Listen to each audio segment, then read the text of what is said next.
Welcome to Hispanic Agenda. I'm Alejandro Negron. On the agenda today, while many nations, including the United States, have joined to help Ebola-stricken nations in West Africa combat the deadly virus, no country in the world has more boots on the ground than Cuba.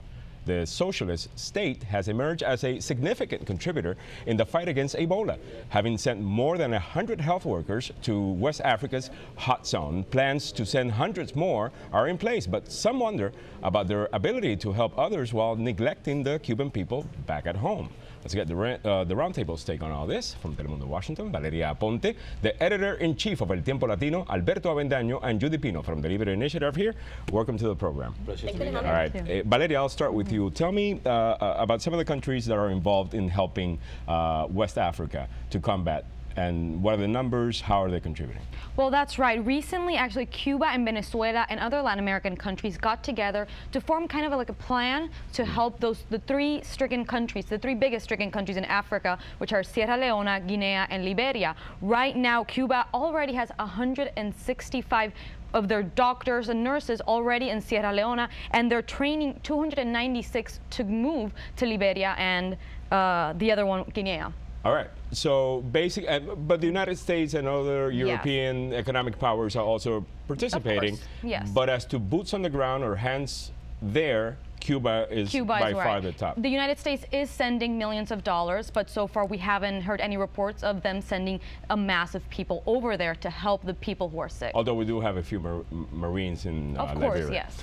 Alberto, some people question if Cuba should be doing this because they're neglecting their people back at home, and basically they accuse that government of being involved in a PR campaign. This is just to save face with the rest of the world. I can tell you, so I know the island. I've been there, been reporting on the island in the 90s.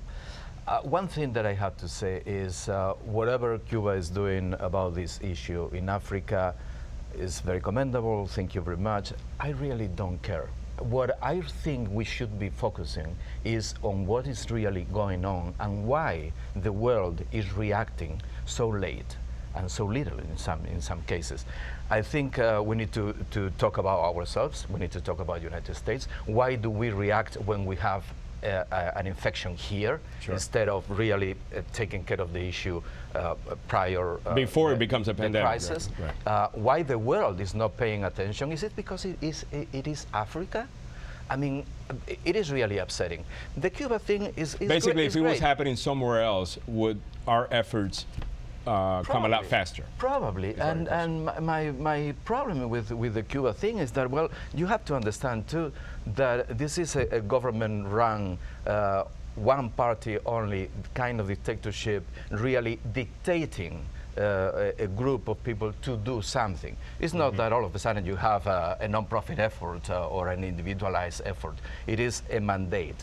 So it's a different issue. Okay. We shouldn't use that example as what is going on somewhere else. Okay, Judy Pino, what are your thoughts on this? Well, as a Cuban American, I'm sure you have a lot to say. I was born in Cuba, so I have very strong opinions about this. You know, it all comes down to money for Cuba. They exchange their doctors in exchange for money, and this year, according to the Communist Party newspaper Granma, they're going to get approximately $8.2 billion in exchange for the tens of hundreds of doctors that they'll be sending out to Venezuela, Brazil, and I imagine now those countries that are suffering of Ebola. It sounds like a very noble cause, but the truth is, just like Alberto said, this is not a voluntary effort. These are doctors that get paid $26 a month in Cuba for the profession, and then they get sent out to these countries, risking their health and their lives in many cases arbitrarily, because it's not a voluntary effort, as he said. It's they have to do it. It's mandatory. So these doctors and the medical staff that they're being sent, basically you see them as victims of that regime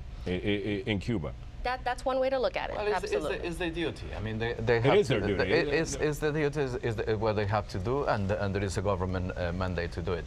They don't have a right. It's not that it's their duty. They don't have a right to make a choice. Or, yeah, they don't have the right. I think we need to focus on what we are doing, the so-called first world, and this huge gap between the other world and us, and how Africa is still the victim of the colonial powers. Yes, maybe those countries are not owned from a political perspective from some Western countries, but what the Western countries are still doing and our responsibilities in those countries is what really looks very bad on us. And it also shows the ineptitude of this administration. Honestly, you know, I'm not the communicable disease expert, but I know that if you've got some kind of disease that it's impacting people in other countries coming in, you know, put a travel ban. I mean, I think some common sense things have not been done.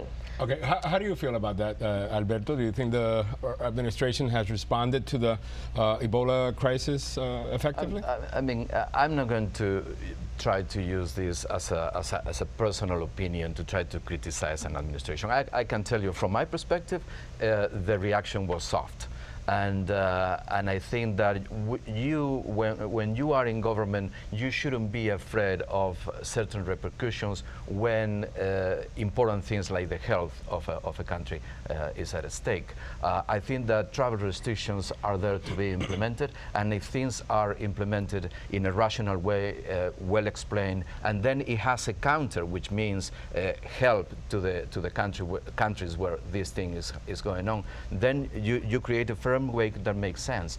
If you start hesitant when you have in your hands something that can explode, well, that's bad policy. All right, well, thank you. That's criticism. Thank you, panel. They'll stay here. We have a second roundtable coming up. Please don't go away when we come back. Some question the impact of the Latino vote in the upcoming midterms, but Hispanics can potentially make history in this election. We'll tell you how next on Hispanic Agenda.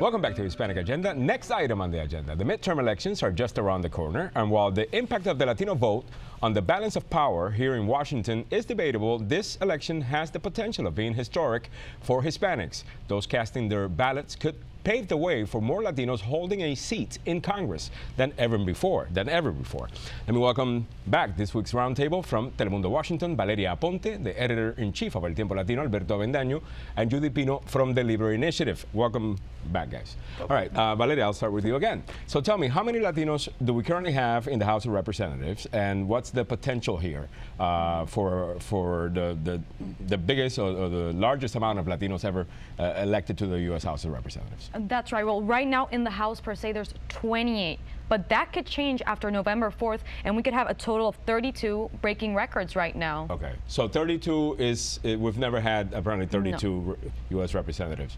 Okay, I'm not going to do the math here, but we are 17% of now, let's not do the math. Let's be happy and rejoice because we're going to have. Oh, you are so happy, and I can tell you are rejoicing. A lot of Hispanics in Congress and all that. Listen, I am the first one that is happy to see a lot of Rodriguez's and Martinez's and Lopez's all over the place, especially in areas of power and politics. However, it's not about the last name. It is about the ability of influence, of making the difference, of bringing new ideas. And you know, for that you can also have a last name called Smith, for example. It can happen. But at the same time, we need to understand that we Hispanics of the United States are basically mainstream. So you don't mainstream. And we are here to be what we are, which is part of the land. So seeing more Rodriguez's and more Martinez's and more Hispanics in Congress should be normal.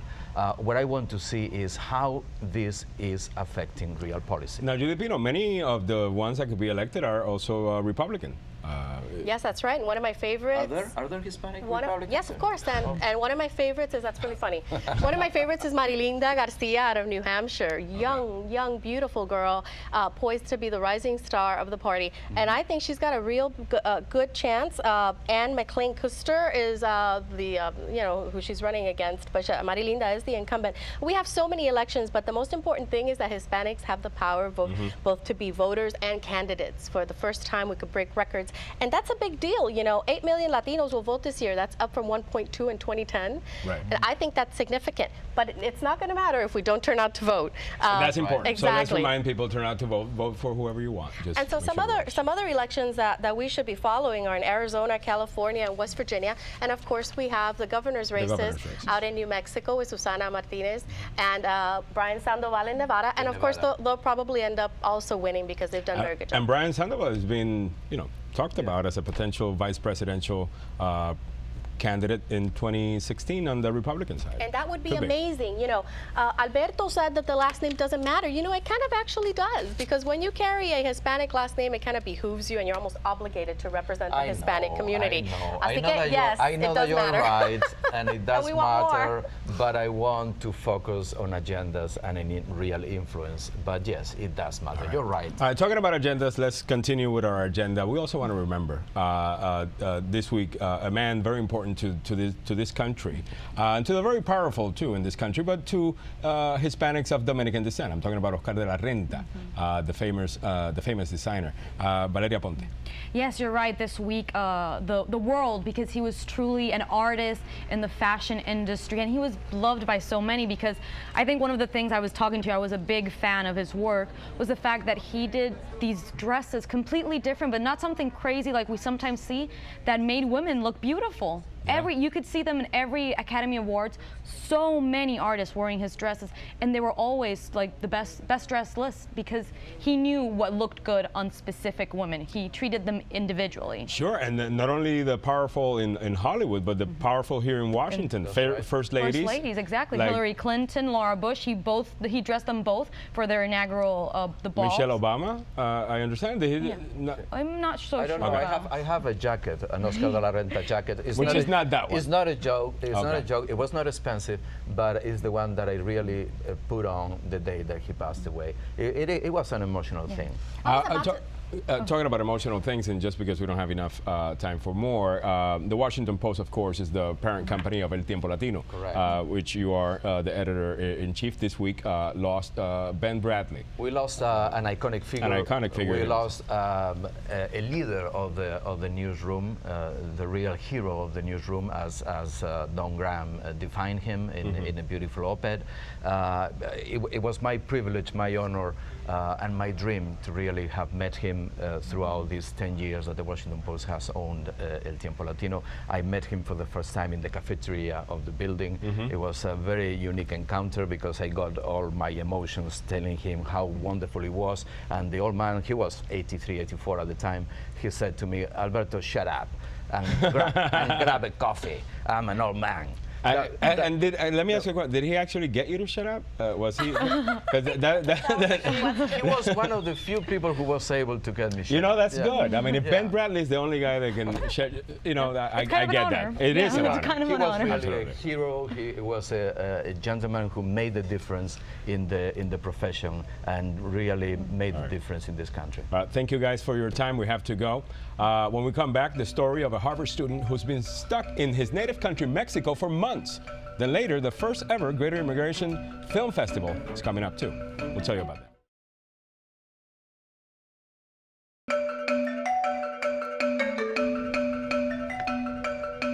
Welcome back to Hispanic Agenda. After months stuck in Mexico, his native country, although he left it when he was only 2 years old, a young, undocumented Harvard student may finally come back to the U.S. He shouldn't have crossed the border back to Mexico, but perhaps you would have done the same in his situation. John Gonzalez explains. And a lot of people probably have. Alejandro, a Harvard student who, well, he's back in the U.S. after crossing the border. He was stranded in Mexico for months. He went south to care for his dying mother, but when he tried to return, he was refused entry back to the U.S. 21-year-old Dario Meneses could only smile as he walked onto U.S. soil at the border crossing in San Diego. The Southern California resident and Harvard junior has been stuck in Mexico since August. Well, it feels amazing to be back, and first of all, I'd like to thank California Border Patrol. Meneses and his family came to the U.S. illegally when he was only 2 years old. A 2012 executive order by President Obama kept him and thousands of other young undocumented immigrants in school without the fear of deportation. But when his mother began to lose her fight with cancer this summer, he made the decision to take her to Mexico to seek alternative options. I don't regret it because I wouldn't have wanted to have her be alone in Mexico. His mother died on August 14. That's when his fight to return to the U.S. began. The U.S. Citizenship and Immigration Service says Dario effectively deported himself. I don't want to be treated like a criminal, although I understand that I violated, well, the policies that are laid out. And I'm thankful for this opportunity. After weeks on end of working with lawyers, Harvard, and the American consulate, Dario was granted humanitarian parole and a visa. And I'm thankful to be back, and I don't want to waste this opportunity to succeed in the United States. That success begins by returning to his family in Long Beach and getting back to classes at Harvard. He hopes his ordeal can help inspire others. You know, no matter what the challenges you're facing, there's always hope and there's always a way to make things work.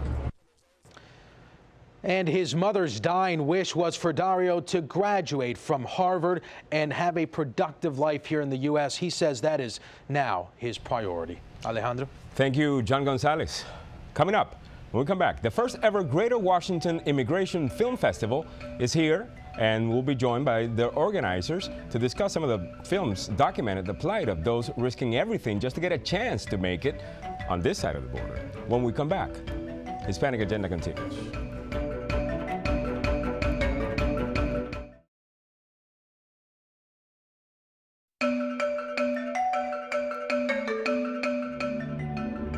Every day, thousands attempt to leave their homes for a better life. Most will fail. That, of course, is the iconic voice of Edward James Olmos. That's the trailer for A Bridge Apart, just one of the many films that we'll be watching at the first ever Greater Washington Immigration Film Festival, happening right now. Patricia Absher is the co-chair of the event and is here to talk about the project. Also, Rodrigo is here with us. He's one of the organizers as well. Welcome to Hispanic Agenda. Thank you for being here. It's wonderful to be here. We're really excited about this film festival. Well, congratulations. This is the first ever Immigration Film Festival here in D.C. Tell us about the event. Tell us about the idea. How did it come about? Well, a small group of us at the Washington Ethical Society, we were very interested in immigration issues. And we felt that there really needed to be a lot more people sitting down at the table to discuss it, to try to find solutions, to try to move things forward. So we said, let's do something that would bring in a lot of people. Sure. And we said, let's do a film festival. We had no experience. And you're getting a great reaction. I first started to read about this on the Washington Post back in July. A lot of people, I guess Rodrigo, were already expecting something like this to be organized in our area. It's an issue that affects many here. Yes, Washington, D.C. has a fairly large Hispanic community, of course, and immigrants from all over the world come to the capital. And it's also the seat of political power where Sure. decisions can be made that affect these issues. Do you believe that people, regular folks, understand the plight of many of these immigrants coming into the United States, although they're doing it illegally? Do you think they understand the reasons why and what motivates them? Actually, they don't. And that's why it's so important for us to experience it at as close as we can. And for many of us, that's through film, through dramatization, whether it be a fiction or a documentary. And there are some great documentaries that will be shown all this weekend, including tonight at the gala at Gala Theater. Now, tell me about some of the films that will be shown. Well, tonight, the most important film of all, we think, is this one that's being shown at the Gala Theater. Okay. And this is a film about, it's actually criminal investigation. So they're trying to figure out who these people are whose bodies are found in the desert. Wow. And so they do, it's like a mystery. Sure. And how do they identify the people they find? They use forensic science Okay. to come up with the clues, but for most of them, it's impossible. In this case, the man had tattooed across his chest, Diane Crystal. So the movie, Who is Diane Crystal, is about the attempt to find who this man was and then alert his family, because so often families lose members who are trying to make it across the border, and they never know what happened. Rodrigo, let me ask you, what film would you invite folks to make sure they see of the ones that you guys are showing? Well, I think the gala, I second that. It's going to be a very nice event. I mean, not only are we dealing with a very important issue, and it's going to give people an insight into something that they seldom get to think about in those terms, but it's also going to be a very fun event. There's going to be music and food and wine, and I think it'd be an excellent event. Outside of that, there's quite a variety. If people go to the website and look at this, at the films available, some of them deal with immigration from different countries, Palestine, from Ireland, from India, from Latin America. Some of them are documentaries, some of them are actual movies. So I think there's a selection there for people to go after what it's of real interest to them. It's entertaining and it's very informative. What's the website?